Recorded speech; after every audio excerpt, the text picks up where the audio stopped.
시편 105편은 조금 길고 이스라엘 그 역사가 앞부분은 거의 다 총망라해서 나오는 상황입니다. 그래서 우리가 조금 건너뛰어가면서 보겠습니다. 이 시편은 이제 105편은 하나님께서 아브라함과 약속하시고 이삭과 야곱에게 확인하신 언약, 영원한 언약이라는 말이 여기 나옵니다. 그게 뭐냐면 가나안 땅을 그들의 후손에게 주시겠다고 약속하신 언약입니다. 근데 이 시편에서는 하나님께서 그 세우신 그 언약을 얼마나 신실하게 이행하고 계셨던가를 이제 서술하고 있습니다. 7절부터 11절까지는 아브라함과 이삭과 야곱에게 주신 약속입니다. 그 이제 11절은 약속의 그 내용이죠. 땅의 약속, 후손의 약속. 그게 하나님이 아브라함과 또 그 후손들과 맺은 약속이에요. 땅을 주겠다, 후손을 주겠다. 그렇죠. 이제 12절부터 16절까지는 하나님이 약속을 지켜가시는 과정입니다. 그래서 이제 12절, 13절은요, 하나님이 그때에 맞춰서 잘 이렇게 인도해 가시는 거죠. 사람 수가 적고 땅이 없어서 이민족 저민족으로 이제 유랑하고 다니는 상황이에요. 그러니까 땅도 없고 약속만 있어요. 그리고 수도 적고 그래서 이쪽 저쪽으로 유랑하는데 하나님께서 그 14절과 15절에서는 사람들이 해치지 못하도록 지켜주셨다 그 말이 나옵니다. 그러니까 어리고 약하니까 강한 자로부터 하나님이 돌보셨다 그 얘기예요. 우리도 마찬가지죠. 신앙이 어릴 때는 그 수준에 맞춰서 감당할 만한 시련을 주십니다. 그래서 이제 신앙이 자라고 장성해지면 시련이 없어졌습니까? 아니죠. 그보다 조금 더 강도 높은 훈련이 시작되는 거죠. 그러니까 우리에게 맞춰서 너무 어리니까 이렇게 사람들이 해치지 못하도록 지켜주시고 또 강한 자가 손대지 못하도록 지켜주시고 이제 그렇게 하셨어요. 그 다음에 이제 16절에서는 그 기근이 심하게 임합니다. 그러니까 기근은 하나님 뜻을 이루시는 과정에 있었다는 얘기죠. 왜 그렇게 됐어요? 기근 때문에 결국 이스라엘 백성이 애굽으로 가게 되잖아요. 그러니까 하나님은 그 약속을 이루시는 과정 속에 그게 있었다. 이해가 안 되죠.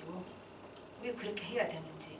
그러니까 우리에게 일어난 기근 같은 힘든 상황이 있어요. 그래서 우리는 이해가 안 돼요. 왜 나한테 이런 기근 같은 상황이 일어났을까? 근데 그것이 하나님이 나를 통해서 이루고자 계획하신 뜻 가운데 있었다는 얘기죠. 이제 17절부터는 22절까지 이제 그 기근과 연관되어서 요셉 얘기가 나옵니다. 상당히 요셉 얘기가 여기서 많이 차지해요. 그러니까 17절에서 요셉을 미리 보내서 준비시키셨다. 그렇게 해석을 해요. 그러니까 우리가 현실적인 인간의 관점에서 보면 형들이 팔아먹었잖아요. 미디안 대상에게. 그랬는데 하나님의 관점에서는 미리 보냈다. 하나님 시각에서 보면 미리 보내신 건데 왜 그랬어요? 생명을 구하시려고. 하나님은 늘 생명에 관심이 있어요. 우리 영혼을 구하시고 우리 생명을 구해주시는 일에 관심이 있는 거죠. 그래서 하나님이 이제 보냈어요. 우리가 보면은 창립하라고. 그런데 애굽으로 보내실 때 애굽으로 꼭 가는 게 필요했다면 좀 폼 좀 나게 가면 좋지 않겠습니까? 그런데 종으로 팔려갔어요. 얼마나 그 요셉의 심정이 참담했을까요? 하루아침에 그렇게 됐어요.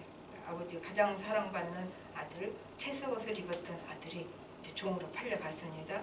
그거는 우리는 해석이 안 돼요. 그러니까 우리 식으로 자꾸 해석을 하니까 문제가 생기는 거죠. 그렇게 가야 그게 지름길이에요. 하나님의 뜻을 이루시는 지름길. 이해 안 되죠. 그러니까 나중에 보면 그게 지름길인 거예요. 요셉이 이스라엘 백성을 글로 다 끌고 갈 수 있는 지름길은 그게 가장 확실했었으니까 그러니까 우리가 하나님의 방법에 대해서 자꾸 풍청을 하면 안 돼요. 모르면 가만히 있는 게 나아요. 그래서 이제 모르는데 그게 지름길이었다. 그게 나중에 알게 되죠. 애굽으로 이제 가서 갔는데 그냥 간 게 아니라 이쪽은 이제 좀 조금 비유적으로 해서 그래서 18절 한번 보십시다. 그의 발은 착고를 차고 그의 몸은 쇠사슬에 매였으니 실제로 그런 건 아니죠. 종으로 있었으니까. 근데 그 심령은 그랬다 그 말이죠. 착고를 하면 발에다가 쇠사슬을 묶는 거잖아요. 그러니까 발목에 상처가 나죠. 그리고 이제 몸을 쇠사슬에 메었어요. 실제는 아닙니다. 근데 비유적으로 하면은 그렇단 얘기예요. 모세본 느낌은. 그러니까 힘든 훈련이죠. 이제 묶여놨으니 어떻게 해요? 꼼짝 못하죠. 하나님이 끌고 가시는 대로 딸려갈 수밖에 없는 거죠. 자유로워야 자기 마음대로 가죠. 묶어놨으니까 이제 하나님 뜻대로 끌고 가십니다. 뭐 하십니까? 거기서 순종시키는 훈련을 하는 것입니다. 그래서 우리도 마찬가지예요. 범성대로 내 마음대로 사는 우리를 하나님께서 이제 때로는 묶어요. 환경으로 묶고 또 몸에 질병이 나서 묶고 경제적으로 묶기도 하고 우린 몰라요. 왜 그러시는지. 그렇게 묶어서 이제 꼼짝 못해요. 할 수 없이 묶여 있으니까 또 자녀들에게 묶이고 하나님이 우리를 묶어서 끌고 가신다는 얘기죠. 급하시니까 얘를 좀 어디다 사용해서 좋게 만들고 싶은데 너무 시간이 없는 거예요. 이 하는 대로 해가지고는 평생에 하나도 도움이 되는 인생을 못 살게 생겼어. 그러니까 급하니까 때로는 우리를 묶어서 끌고 가시는 거예요. 그럼 우리는 참 굉장히 힘들죠. 제 경우에는 빨리 나를 죽여야 되는데 내가 빨리 못 죽는 사람이니까 이래봬도 고집이 상당히 세요. 못 죽으니까 연탄가스를 심하게 마셔서 입을 뻥끗 할 힘도 없애버리셨어요. 그러니 자기가 안 죽고 베개요. 아무리 억울하고 난리가 나도 입을 뻥끗 할 힘이 없으니까 말을 못해. 그러니까 억지로라도 죽더라고요. 그러니까 하나님의 방법은 우리가 너무 고집 세면 그렇게 해서라도 근데 그렇게 끌고 가신 게 제게는 복이었습니다. 빨리 내가 죽을 수 있었으니까 뭐 그렇다고 다 죽은 것도 아닌데 다시 살아났지만 어쨌든 그렇게 하나님 우리를 묶어서 끌고 가십니다. 그래가지고 언제까지인가 19절에서는 그 예언의 말씀이 이루어질 때까지 고난을 당했다. 하나님 뜻이 이루어질 때까지 이제 그렇게 해석하면 돼요. 그리고 이제 19절 후반부터는 말씀이 그를 단련시켰다 그렇게 얘기해요. 그러니까 언제까지 끌고 갔냐면 말씀이 그를 단련시킬 때까지. 그러니까 하나님의 말씀이 이제 하나님께 순종하는 훈련을 시킨 거죠. 그 말씀을 통해서. 그런데 말씀이 그가 진실되다고 입증될까지 훈련했다 그래요. 조금 어려웠으니까. 그러니까 이게 NIV가 굉장히 쉽게 그렇게 설명을 했어요. 언제까지 이렇게 훈련을 시켰느냐 하면은 그의 진실함이 말씀으로 입증될 때까지, 말씀이 얘는 진실해 그렇게 입증할 때까지 연단을 받게 됩니다. 그러니까 이제 우리는 그러면 요셉에 자꾸 초점을 맞추려고 그래요. 근데 요셉이 초점이 아닙니다. 하나님의 뜻이 이루어지는 것이 초점이죠. 그러니까 하나님이 쓰시는 사람은 이제 진실되다고 말씀이 입증할 때까지 하나님이 고난을 허락하신 거죠. 그러니까 때로는 나는 이만하면 진실해 자기 자신이 그래야 소용없어요. 또 다른 사람들이 저 사람 정도면 참 진실하다 그래도 소용없어요. 하나님의 말씀에 비추어 볼 때 하나님의 말씀이 진실되다고 입증할 때까지 우리를 훈련하신다 그 말이죠. 조금 어렵죠. 사람의 척도가 아니에요. 하나님의 척도에서 이만하면 그래도 조금은 써먹을 때가 있겠네. 그때까지 말씀이 입증할 때까지.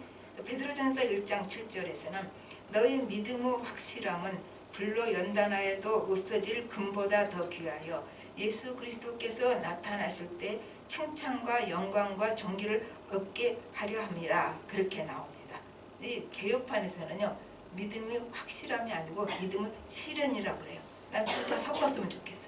실현을 통해서 믿음이 확실해지니까 믿음의 실현도 좋고 믿음의 확실함도 좋습니다. 그래서 시련을 통해서 믿음이 확실하게 그 믿음이 귀하다. 뭐보다 귀해요? 금보다. 그러니까 여기서는 그냥 금을 상징적으로 내서 꼭 금입니까? 무엇보다 귀하다. 그걸 이렇게 표현한 것 같아요. 금보다 귀하다는 것은 그래서 우리가 시련을 통해서 합격. 도금이 용광로에다 금을 넣어서 이제 금을 넣은 건 아니죠. 원석을 동광석이라고 그래요. 원석을 집어넣어 가지고 3번을 끓여서 불순물 제거하고 도금이 딱 보고 이거는 이제 순금 됐네. 통과, 합격. 그때까지 훈련을 시키는 것입니다. 우리도 마찬가지죠. 이제 용광로 속에 들어가서 불순물을 이제 제거하고 제거하고 그리고 이제는 확실하게 된 믿음.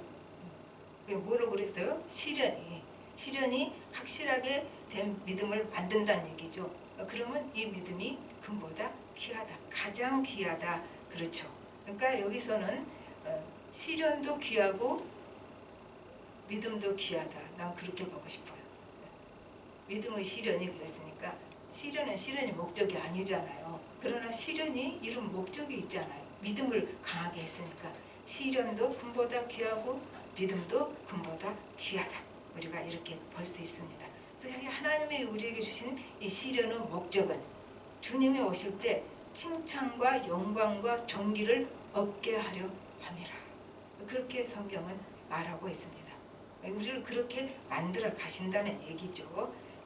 이제 20절부터 21절까지는 보디발 아내의 그 얘기가 보디발 아내랑 말은 안 나와요. 근데 요셉을 바로가 석방하고 통치자 삼아요. 어째서 석방했는가는 우리가 다 알죠. 보디발 아내가 그 끈질긴 유혹을 물리치고 자기 욕망을 따르지 않고 하나님 뜻대로 살려다가 누명을 쓰고 감옥에 들어간 거죠. 간단히 얘기하면 그렇게 있던 요셉을 바로가 석방을 하고 통치자를 삼습니다. 그러니까 때로는 우리가 나를 포기하고 하나님 뜻이라고 생각하고 따랐는데 금방 그게 뭐 내게 크게 무슨 소강이 비치는 게 아니라 더 힘들 때가 있어요. 그럴 때는 또 우리가 해석을 못합니다. 우리는 해석을 참 못하는 것 같아요. 나는 그래도 이것도 포기하고 저것도 포기하고 내 욕망을 포기하고 하나님 뜻이 이게 옳다고 하시니까 그리로 갔어요. 그러면 길이 뻥 뚫려야 되잖아요. 근데 안 뚫리고 더 힘들어졌어요. 그러면 또 해석을 못한다고 말이죠. 그러니까 우리가 하나님 안에서는 지나봐야 알아요. 지나봤더니 그래서 그랬구나. 우리가 현실에서 닥친 걸 그대로 정확히 해석할 수 있는 사람은 없어요. 지나니까 그래서 그랬구나. 이렇게 되는 거죠. 그래서 우리가 아마 순종하기가 더 힘들지 몰라요. 금방 내가 이걸 탁 포기하고 하나님을 따랐더니 금방 눈에 무엇이 탁 나타난다면 조금 순종하기가 쉽죠. 그런데 안 나타나면 어때 더 힘들어졌어요. 하나님 뜻 따라갔더니 더 힘들어졌어요. 그래도 우리는 하나님이 옳습니다. 우리가 옳은 게 아니고 지나가 보면 하나님이 옳다는 걸 우리가 고백을 하게 됩니다. 그거를 우리는 늘 미리 믿고 가야 돼. 지금은 내가 옳은 것 같아도 나중에 보면 하나님이 옳으니까 지금 하나님이 옳습니다. 그렇게 하고 나가는 게 낫죠. 그 다음에 또 24절에서는 요셉 덕에 야곱 일족이 다 애굽에 들어가게 되죠. 요셉 덕에 이스라엘 백성을 하나님이 그곳에서 고센 땅에 놓고는 엄청 번영을 시킵니다. 번성을 하게 하니까 나중에는 이제 왕조가 바뀌고 이렇게 되도록 했지만 어쨌든 간에 결과적으로는 애굽 왕이 이스라엘 백성을 억압하게 됩니다. 그래서 이제 23절부터 38절까지는 요약을 하면은 출애굽 과정이 나옵니다. 그래서 10가지 재앙이 있었고 이제 애굽을 떠날 때 37절에서는 은금을 가지고 나옵니다. 그러니까 신학자들은 이제 너무 두려우니까 하나님이 하신 그 10가지 재앙에 대해서 두려움을 가진 백성들이 하나님께 잘 부탁해서 우리 벌르지 말라고 그렇게 은금을 주었다. 그렇게도 표현을 하는데 뭐 그렇게까지 해석 안 해도 괜찮아요. 하나님께서 하신 일에는 보너스도 있다. 그래서 은금이라는 보너스도 하나님께서 이 백성에게 쥐어주고 출애굽을 시킵니다. 출애굽한 것만도 감사한데 보너스까지 하나님께서 주시는 거예요. 그러니까 우리도 그거는 안 바랬는데 이것만 통과했으면 좋겠다 했는데 통과하고 보니까 내가 생각하지 않았던 복이 내 손에 들어올 때도 많이 있어요. 근데 보너스 주신 거예요. 그러니까 우리는 무조건 뭐 해야 된다? 순종해야 돼요. 내가 순종해서 더 손해를 봐도 해야 돼요. 나중에 보면은 그것이 내게 축복이라는 것을 알게 되니까 그렇죠. 그 다음에 이제 39절부터 41절까지는 광야에서 하나님께서 돌보십니다. 요새 광야라는 찬양이 많이 유행을 하는데 어쨌든 우리도 다 광야를 지나고 있는 거죠. 그래서 구름 기둥과 불 기둥으로 지켜주시고 광야는 하나님 은혜를 크게 체험하는 곳이에요. 우리가 다 광야를 지나고 있고 또 메추라기와 만나 먹이시고 반석에서 물도 나오게 하시고 이제 이런 은혜를 우리가 체험하게 하죠. 그 다음에 이제 이것을 요약해서 42절이 아주 친절하게 얘기를 해줍니다. 42절에 뭐라고 했냐면은 이는 그의 거룩한 말씀과 그의 종 아브라함을 기억하였습니다. 간단해요. 아브라함과의 그 언약을 지키기 위해서 이 모든 과정이 있었던 거예요. 그렇게 이제 친절하게 요약을 해줍니다. 그리고 이제 44절과 45절은 약속했던 가나안 땅을 주십니다. 45절 보십시오. 44절은 가나안 땅 주셨고 그다음 45절에서는 이는 그들이 그의 율례를 지키고 그의 율법을 따르게 하려 하심이로다. 할렐루야.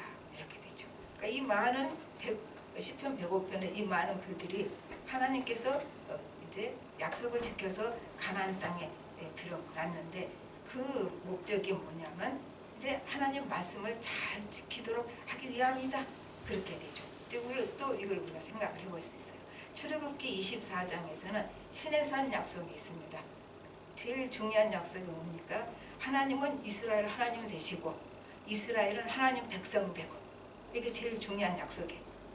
근데 하나님이 언약을 신실하게 이렇게 지키셨잖아요. 그래서 이제 이렇게 하셨던 것처럼 이스라엘 백성도 하나님의 백성으로 잘 하나님을 섬기겠다는 약속을 지키게 하시려고 가나안 땅에 집어넣은 거예요. 나는 약속 다 지켰다. 너희도 내가 나와 한 약속, 하나님 백성으로서 하나님 뜻에 순종하며 말씀대로 살겠다는 그 약속을 지켜라. 그렇게 가나안 땅에 집어넣은 거죠. 그러니까 이것도 우리 판으로 바꾼다면 하나님과 사랑의 관계에서 이제 하나님의 백성으로 하나님께 온전히 순종함으로 이제 하나님 나라의 축복을 누리며 살 수 있도록 우리를 구원해 주셨다. 이제 그 얘기가 되겠습니다. 이제 말씀을 맺어봅시다. 우리가 왜 아브라함과 하나님과 언약, 이스라엘과 하나님과 언약을 묵상을 합니까? 그게 갈라디아서 3장 29절에는 이렇게 말을 합니다. 너희가 그리스도께 속한 자는 곧 아브라함의 자손이요 곧 약속대로 유업을 이을 자니라. 그렇죠. 그래서 우리가 아브라함의 자손인 거예요. 영적인 자손은. 그러니까 아브라함에게 약속한 땅 가나안은 우리에게는 영원한 하나님 나라의 상속자라는 그 약속이 된 거죠. 우리에게 영원한 하나님 나라의 상속자. 어마어마한 상속을 우리는 받는 사람입니다. 그리고 이제 하나님 주신 사명은 하나님의 일이니까 하나님이 책임지신다는 거죠. 아브라함의 사명. 지금 아브라함 계속 나왔어요. 여기서 아브라함 사명. 믿음의 조상되는 사명. 아브라함 보고 뭐 하라고 안 했어요. 너는 믿음의 조상되라 그런 거죠. 그냥 가라면 가고 서라면 서고 순종만 하면 이제 그렇게 믿음의 조상되는 사명인데 아브라함이 이삭 바치는 믿음의 수준까지 갔습니다. 그걸 아브라함이 했어요. 아이고 아브라함은 아내를 팔아먹은 남자예요. 도대체 믿음의 조상이 될 수가 없는 사람인데 하나님이 아들을 바치는 믿음의 수준까지 이제 인도에 가시고 그렇게 만들어 가셨습니다. 그게 이삭을 죽여도 하나님은 이삭을 살려서라도 이제 자손의 약속을 지키실 거다. 여기까지 믿은 거예요. 여기까지 그 하나님의 말씀에 대한 믿음을 갖게 됩니다. 그것을 히브리서 11장 18절 19절이 이렇게 말해줍니다. 그에게 이미 말씀하시기를 내 자손이라 칭할 자는 이삭으로 말미암으리라 하셨으니 그가 하나님이 능히 이삭을 죽은 자 가운데서 다시 살리실지로 생각한지라 비유컨대 그를 죽은 자 가운데서도 받은 것이니라. 이런 믿음이 어디 있습니까? 내가 죽여도 하나님이 이삭을 통해서 나에게 조선 주신다고 하셨으니까 아브라함을 이삭을 살려서라도 약속 지킬 거야. 여기까지 믿음이 간 겁니다. 그러니까 이게 17절에도 히브리서 11장 17절에도 이 말이 나와요.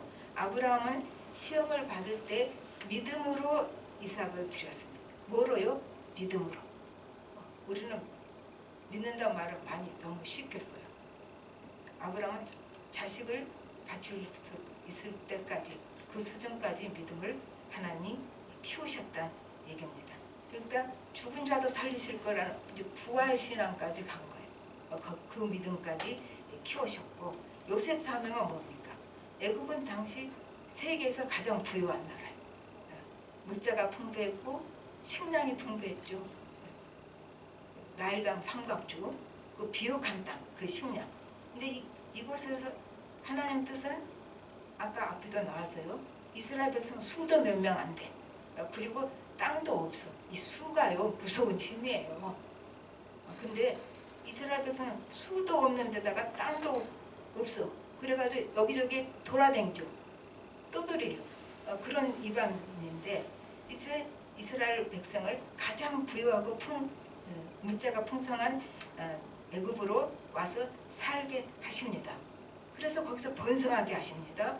그리고 준비시킨 거예요. 수도 불어나고 번성하고 튼튼하게 만들어서 가나안 땅에 가게 하시려는 것입니다. 이게 준비 과정이죠. 그래서 이제 요셉을 미리 애굽에 보내셨다가 오늘 시편에서 나오잖아요. 애굽을 미리 보내신 것은 요셉을 미리 애굽에 보내신 것은 이스라엘 백성을 이 비옥한 땅에서 좀 숫자도 늘리고 풍성하게 만들어서 가나안 땅에 가게 하시려고 그랬다 그 말이죠. 그래서 요셉이 훗날 처음에 알았어요? 요셉이 처음에 몰랐지요. 근데 훗날 이것을 알게 됩니다. 창세기 45장 5절에 당신들이 이곳에 팔았다고 해서 근심하지 마소서 하나님이 생명을 구원하시려고 나를 당신들보다 먼저 보내셨나이다. 안 거예요. 나중에 하나님이 그래서 나를 보내셨구나 이렇게 말하죠. 그리고 이제 요셉은 이 고난을 통해서 믿음이 강해지고 하나님의 뜻을 알게 되고 그리고 사랑으로 형들을 다 용서해서 진짜 큰 사람이 된 겁니다. 사랑으로 다 용서할 수 있는 사람, 그게 큰 용서입니다. 뭐 등치가 크고 힘이 좋고 재력 있고 이게 용서가 아니에요. 사람을 다 용서할 수 있는 사람이 큰 사람이고 큰 용사라고요. 이제 하나님을 종종 따라가면은 하나님이 주신 사명은 하나님의 일이니까 하나님이 직접 책임지시고 이루십니다. 그걸 나보고 하라고 나 못해. 우린 못해요. 그러나 하나님이 인도하시는 대로 따라가면은 하나님이 이루신다. 내가 이룬다는 거 아니에요. 그럼 할 수 있잖아요. 졸졸 따라가는 걸 우리가 못해. 하나님이 인도하신 따라 말씀대로 성령이 인도하신 대로 우리가 못 따라가요. 그것만 하면은 하나님이 뜻을 이루신다. 그리고 이제 그렇게 따라가는 과정에서 하나님의 말씀을 향한 하나님의 말씀에 합당한 사람 만들기 위한 훈련이 필수적으로 따르게 되는 거죠. 왜요? 우리 못 따라간다 그랬잖아요. 그래서 훈련을 당하게 되고 그것이 필수적인 것이 된다 그 말이죠. 그리고 이제 그 순종하지도 잘 못하지만 애쓰며 따라가는 그 훈련 과정에서 하나님은 이 땅에서도 사는데 필요한 것을 다 채워주신다 그 말이에요. 아브라함과 요셉처럼 아브라함은요 거부가 되게 하셨어요. 그냥 내가 지시한 땅으로 가거라. 뭘 들고 갔겠어요? 그 시대. 그런데 거부가 되게 하셨고 요셉은 국무총리가 되게 했잖아요. 종이. 그런데 우린 잘못하면 이제 여기에다 초점 맞춰. 아브라함이 거부됐고 하나님 믿었더니 거부됐대. 그리고 요셉이 하나님을 순종했더니 국무총리 됐대. 그러니까 여기다 초점을 맞추는 것이 아니라 하나님께서는 우리에게 사명 감당하는데 필요한 건 다 주신다는 얘기예요. 국무총리도 줄 수 있고 뭐든지 다 내게 주신 사명 감당하는데 필요한 건 부족해서 못하지는 않아요. 하나님이 다 주신다 얘기입니다. 이제 우리가 하나님의 뜻을 이루기 위해서 내게 주신 사명을 끝까지 인내하면서 따라가는 것, 이게 오늘 시편의 초점이에요. 그걸 따라갈 때 이제 우리가 그에게 그 사이에 일어난 힘든 일들을 우리 요새는 참 트라우마를 아무데나 써먹어. 그건 트라우마야. 그럼 이게 끝났어. 그건 트라우마니까 나 손 못 대. 이제 나는 어쩔 수 없어. 그건 트라우마거든. 이건 진짜 무책임한 얘기인 거예요. 트라우마는 합리화시키는 도구가 아닙니다. 왜냐하면은 요셉은 트라우마 극복하고 사람을 살리는 게 아니라 이스라엘 백성 전체를 살리는 그런 역할을 했어요. 뭐 트라우마 어쩌고 저쩌고 할 필요가 없어요.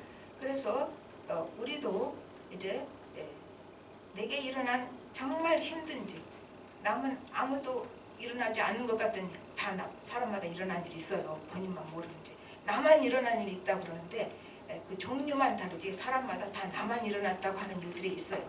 그런 사건들을 우리는 트라우마라고 그냥 합리화시켜서 못 박지 말고 그것을 회복해서 그 내가 당한 남들이 안 당한 그 이런 힘든 일을 가지고 그걸 재료 삼아서 진짜 힘든 사람을 공감해주고 정말 이렇게 세워주고 생명을 살리고 또 위로해주는 그런 사람이 돼야 되는 거죠. 이거를 카운트 트라우마티즘이라고 해요. 그 트라우마만 알지 말고 그 트라우마를 극복하고 회복하고 거기서 벗어나서 더 훌쩍 성장해서 이제 자기에게 주신 일을 남을 살리는 일을 잘하게 하는 거. 이제 이게 트라우마도 우리에게는 축복이 될 수 있는 거예요. 하나님께 맡기면 물이 포도주로 변하듯이 내 트라우마도 나 자신과 함께 다 하나님께 던지면은 하나님이 그걸 포도주로 변화시키듯이 내 트라우마 자체도 그것을 남을 살리고 맛있는 향기가 되고 남을 행복하게 만드는데 사용하신다 얘기죠. 그래서 우리가 진짜 살아가는데 짧은 인생 한 사람이라도 내가 도울 수 있고 회복시킬 수 있고 위로해 줄 수 있고 그를 이제 생명을 살리는 일을 할 수 있다면은 우리는 크리스찬으로서 참된 자유인으로 사고 그게 참된 자유인으로 사는 거예요. 안 그러면 우리가 세상은 종돼서 살잖아요. 근데 하나님 뜻을 이루는 것에 목숨을 걸면 참된 자유인으로 살고 또 그뿐만 아니라 행복한 인생을 삽니다. 왜냐하면 그건 하나님 뜻에 합당한 삶이기 때문에 그렇습니다. 우리 다 같이 기도하겠습니다. 하나님 아버지 주님 은혜를 감사를 드립니다. 우리에게 일어난 모든 일들이 하나님은 설령 내가 죄를 지은 일까지라도 하나님 손에 잡히기만 하면 나 자신과 더불어서 내게 일어난 모든 사건을 하나님께 맡기기만 하면 하나님께서 그것을 재료 삼아서 나를 바꾸어 가시듯이 내게 일어난 사건도 다 복이 되게 만들어 주셔서 내가 그것을 도구 삼고 그것을 재료 삼아서 남을 살리고 남을 긍휼히 여기고 불쌍히 여기고 남을 돌보고 품어줄 수 있는 그런 참된 자유인으로서 우리가 살 수 있게 하여 주시옵소서. 모든 말씀 예수님으로 기도합니다. 아멘.